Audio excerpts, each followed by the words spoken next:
Bomba atômica. O início de tudo, bomba atômica. Esta é a primeira geração de armas nucleares, o ponto de partida de tudo o que veio depois. Baseia-se na fissão nuclear. Uma bomba de fissão funciona ao dividir os núcleos de átomos pesados e instáveis, normalmente urânio-235 ou plutônio-239, escolhidos justamente porque essa instabilidade permite que a reação em cadeia se propague.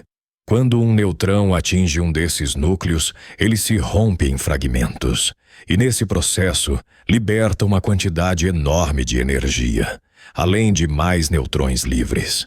Esses novos neutrões entram em choque com outros núcleos de urânio-235 ou plutônio-239 e repetem o ciclo, criando uma reação em cadeia explosiva que acontece praticamente de forma instantânea.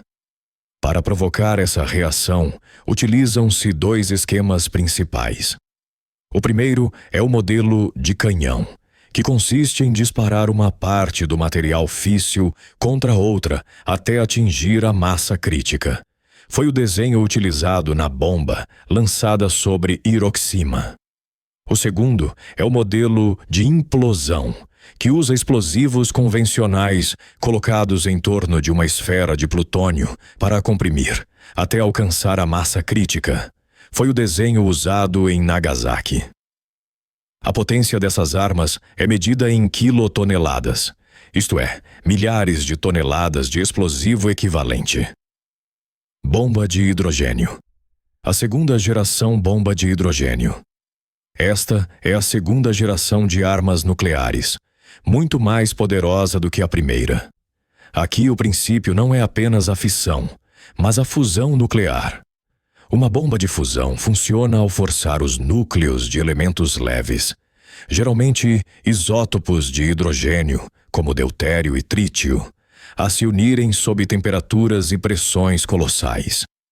Quando esses núcleos leves se fundem, libertam uma quantidade de energia muito maior do que a obtida apenas ao dividir núcleos pesados. O problema é que as temperaturas necessárias para iniciar a fusão não existem naturalmente na Terra.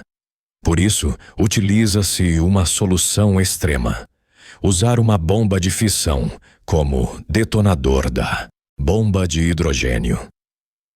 Na prática, primeiro explode uma bomba atômica, que por alguns instantes cria algo parecido com uma pequena estrela artificial, gerando condições suficientemente extremas para acender a reação de fusão no combustível de hidrogênio. O esquema mais comum para isso é a configuração Teller-Ulam, um dispositivo em múltiplos estágios no qual a explosão de fissão cria o ambiente ideal para a explosão de fusão. A potência dessas armas é medida em megatoneladas, ou seja, milhões de toneladas de explosivo equivalente. E muitas delas alcançam forças milhares de vezes superiores às das primeiras bombas atômicas. Armas estratégicas. Desenhadas para destruir cidades, arma estratégica. Aqui não muda o tipo de bomba, mas a função para a qual ela é projetada. As armas estratégicas são ogivas nucleares termonucleares de alto rendimento, pensadas para destruir completamente uma cidade, um grande centro industrial ou um posto de comando militar fortemente protegido. O seu efeito não é apenas físico, mas também psicológico e político. O simples facto de existir uma arma capaz de apagar um alvo desse porte já altera o cálculo de qualquer conflito. A missão principal dessas armas é a dissuasão. Formam o núcleo da doutrina de destruição mútua assegurada. A ideia de que um ataque nuclear em grande escala receberia uma resposta igualmente devastadora, ou pior. Para cumprir esse papel, integram a chamada tríade nuclear: mísseis balísticos intercontinentais baseados em terra, mísseis balísticos lançados de submarinos e bombardeiros estratégicos de longo alcance capazes de transportar essas ogivas. não existem para vencer uma batalha isolada, mas para manter uma ameaça tão catastrófica que o adversário não se atreva a iniciar uma guerra nuclear. Armas táticas. Uso direto no campo de batalha, arma tática. Assim como no caso das estratégicas, o que define esta categoria é o emprego, não o mecanismo interno. As armas nucleares táticas são ogivas menores, de baixo a médio rendimento, concebidas para uso direto no teatro de operações, contra alvos específicos no campo de batalha, em vez de contra cidades inteiras. A ideia é destruir objetivos militares muito concretos. Uma grande coluna de carros de combate, uma base aérea cheia de aeronaves, uma concentração de tropas, ou até um grupo naval. O objetivo declarado é atingir esse alvo sem, em teoria, desencadear de imediato um confronto nuclear estratégico total. Essas armas podem ser lançadas por mísseis de curto alcance, projéteis de artilharia ou aeronaves de ataque que as largam sobre a área escolhida. Apesar disso, são extremamente controversas, porque muitos analistas consideram que o uso de qualquer arma nuclear, mesmo de baixo rendimento, cruzaria uma linha vermelha política e psicológica e poderia levar rapidamente a uma escalada para a guerra nuclear em larga escala. Bomba de neutrões, máxima radiação, mínimo dano estrutural. Bomba de neutrões. Este é um tipo especial de arma dentro da família das termonucleares de baixo rendimento. O seu desenho é otimizado para maximizar a emissão de radiação de neutrões letais, ao mesmo tempo que se reduz, tanto quanto possível, a onda de choque e os efeitos térmicos da explosão. Em termos simples, ajusta-se o dispositivo para que a parte mais destrutiva seja a radiação, e não a pressão ou o calor. O objetivo militar é sombrio. Uma bomba de neutrões é pensada para matar tropas, sobretudo as que se encontram dentro de veículos blindados, como carros de combate, deixando relativamente intactas as estruturas, edifícios e infraestruturas ao redor.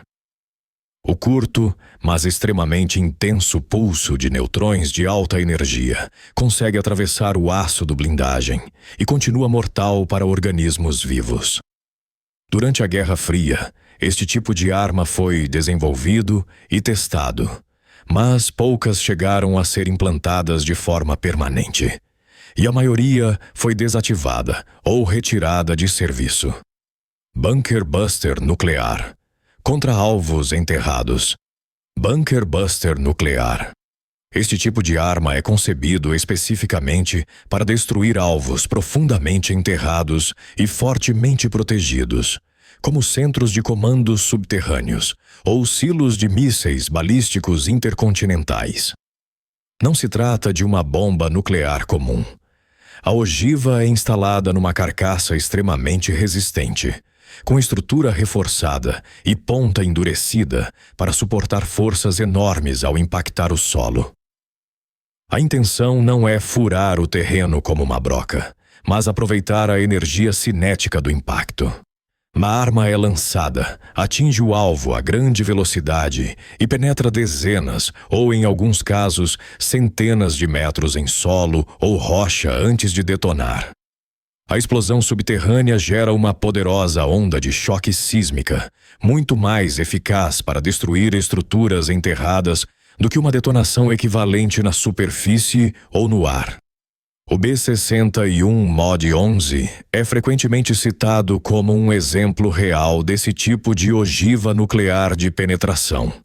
Bomba salgada. O conceito de fim do mundo. Bomba salgada. Este é um conceito teórico de arma HIRA, geológica, muitas vezes apresentado como um dispositivo do fim do mundo.